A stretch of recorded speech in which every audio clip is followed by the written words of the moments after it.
Please welcome George Guida.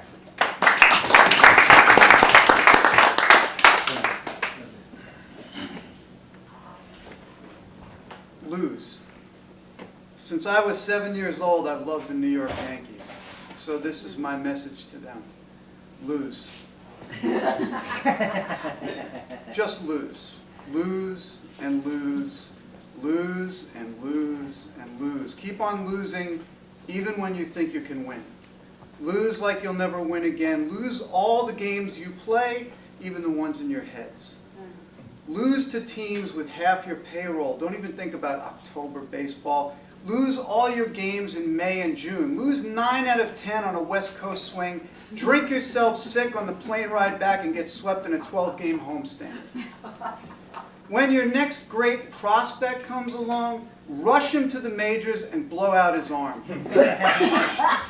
Shake his confidence so when you need him in a big game, he implodes. Or just lose before that. So big games are fading memories of glory. Forget your tradition. Forget your penance. Lose with swings as mighty as the babes. Juggle the lineup and lose anyway. When your best hitter is healthy, bat him ninth. Take your starter off a pitch count. Let your closer pitch 2 innings every day. Give the catcher some time in center field. When you lose enough in a row, fire the manager and replace him with a coach from single A. Sell out your season tickets. Raise the prices of all concessions. Sign another huge television contract. Print up World Series tickets 8 months in advance, but lose, lose, lose, until all players' shoulders slump, until they blame one another in post-game interviews. Lose until the stands are empty, until everyone is traded away and no one cares. Lose until the owner has to sell and the once proud franchise is buried beneath a new name in a glass boomtown, where they're reinventing the game. Then come back as shades and fill their rookies with self-doubt. But begin by losing today. Muff a lazy fly ball to left. Give up a leadoff walk. Strike out with the bases loaded. Run through the stop sign. Lose, lose, and lose some more. Reward our loyalty. Show us some respect. Show us that you're with us. Show us how baseball is life. Man.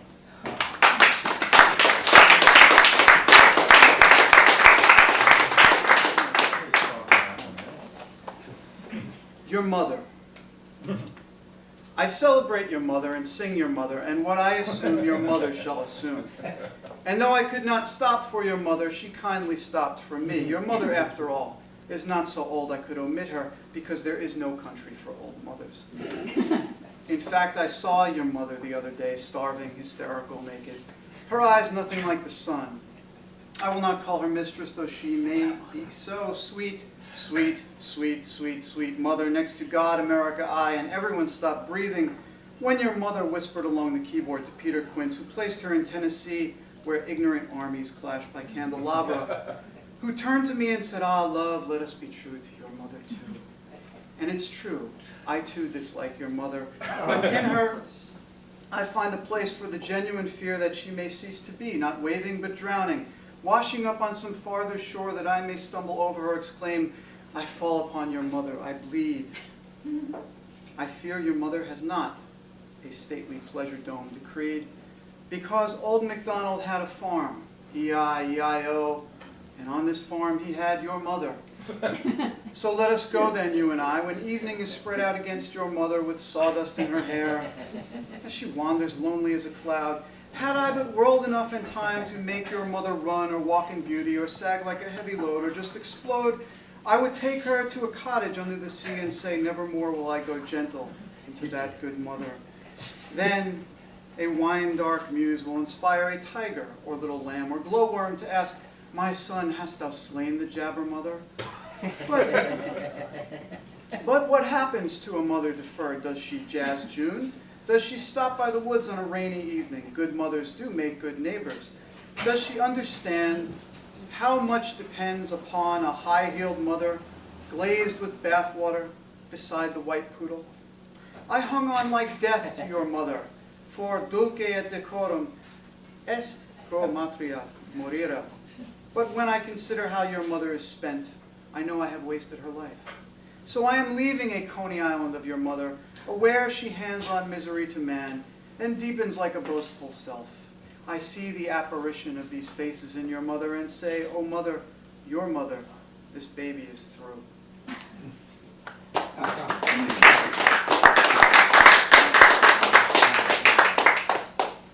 I know you don't remember them. These windows give on to the history only detectives know. When you're old enough, class, you'll get your shields. For now, understand that you are half blind as the father of three running through smoke, his flesh searing to the bone, running for the staircase to nowhere. The authorities believe in walking tours, and I could lead you along the Battery through air charged that day with screams of civil servants whose show was watching brides-to-be choose between fire and earth as ways to die, but I would rather you read Hart Crane. At least you'll get glimpses of prophecy there, or would you rather I point to a spot in the sky southwest of here and say, that's where we watched the clouds of white dust fall on our friends, who from then on felt the heat that buckled steel burn away their breath, leaving them piles of ash. When so much else needs you, why should I have you remember them? Your tragedies, those bullets claiming cousins coming home from school, call you as the memory of fallen towers beckons broken old men, whose children like yours will never understand escape from the blast, fall, the fear that the dead may fail to speak. Thanks. Welcome, Linda Lerner.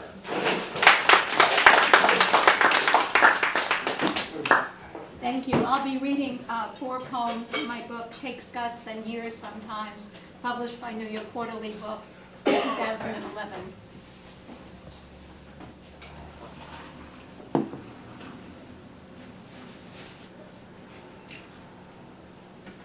Tell me what you want, and it can't be given. I wish he had a paper cup and threw out the old line like the others do. Beg for what can be measured. Cost the price of a meal is the size of a room. Not just stand there silently in front of White Castle, forcing me to pass him to and fro from the subway, even catch myself looking around if I don't see him. Always in the same dirty tan jacket, his big eyes pooling with impenetrable darkness. Last Sunday, he held a cup in his hand. Another rested on a slab of concrete he leaned against, both closed. Damn you, your silence is asking for too much. If I could make someone rise up from his ashes, unmyth the phoenix, if I could do it and believe it is happening, I could give you the things that hurt too much for words.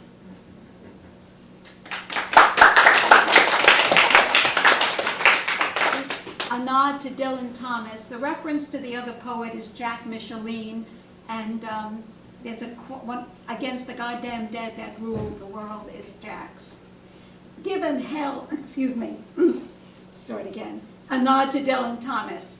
Give him hell, I think, hearing that my mother socked the head nurse trying to tie her down when she got up to walk out of old age's death, screamed for the police, attacked dogs. I was at a memorial for a street singer, last of the troubadour poets, child of his spirit among others, eulogizing a guy who raised his own hell against the goddamn dead that rule this world. I wanted to see this woman, my mother, who lived in a corner of her life, bent over an ironing board, a stove, gave love the only way she knew, heated up and served. Disappointed by what she got back, break free, do what she never dared, and wanted her to know just as much. I couldn't give what hadn't been given, and resented both equally now. But when I heard what she did in that hospital, I cheered her on. I am child of her spirit as much as his, sucking it to death in every poem. Hey Jack, it isn't only the dead. The children, too, rule.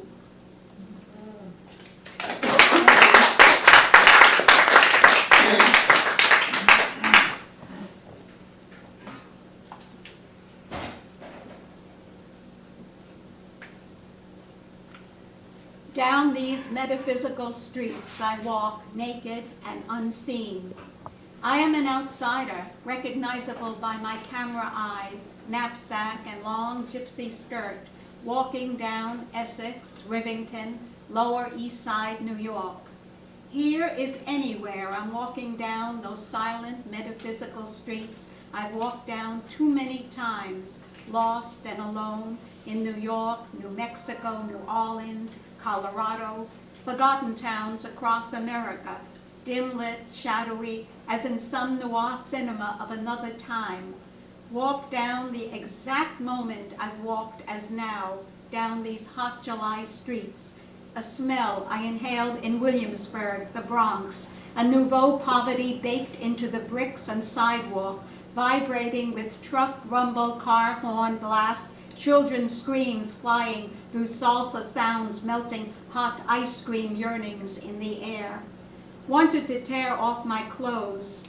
Forget I'm already naked if someone bothers to look. I pass a group of tattooed Latinos, giggling teenage girls, hormonally bursting out of white shorts. A man reading the want ads on a stoop, dreaming new world in the old Spanish tongue. Walk another block and come to an impasse. A truck and crowds blocking off the street. Low-budget filmmakers here to steal something to bargain for that original dream. Too many depressions wiped away for it ever to vanish entirely from imagination. Like love. What have I to bargain with except need? Offer it to a passerby who has that hungry look I recognize. Hey, you, cost only a few hours, a few words. Once on a Greenwich Village corner, in a hotel lobby in cyberspace, on a page sunlight laughter tore up those streets.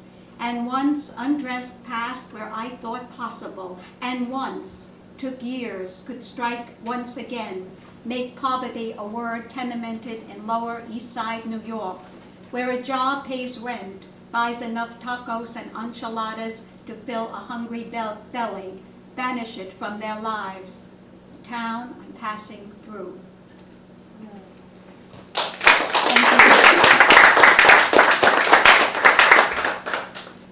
This is in response to an editor who liked my poems but rejected them because she wanted me to clean them up a bit.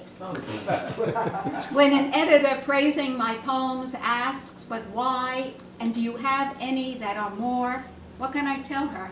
This is New York, not Oregon. My Metro card only takes me so far, most of it underground. Brooklyn, Manhattan, Bronx, through conductors' announcements of police action, meeting people so programmed they don't even know.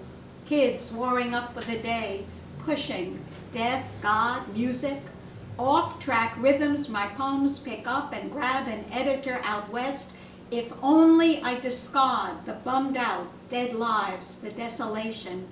Couldn't see the rhythm is the sound of the image and can't be separated as I from the city. Underground where I choose to live, my poems are born and real as the pain in the butt, nagging me for spare anything, my space, real. Underground because sometimes a guy pulls out a horn and blows on a street in blazing sun. He's underground blowing, and it's that sunflower Ginsberg saw by some dirty railroad tracks, full of a city's industrial grime, golden inside. Unmistakable sunflower. Thank you.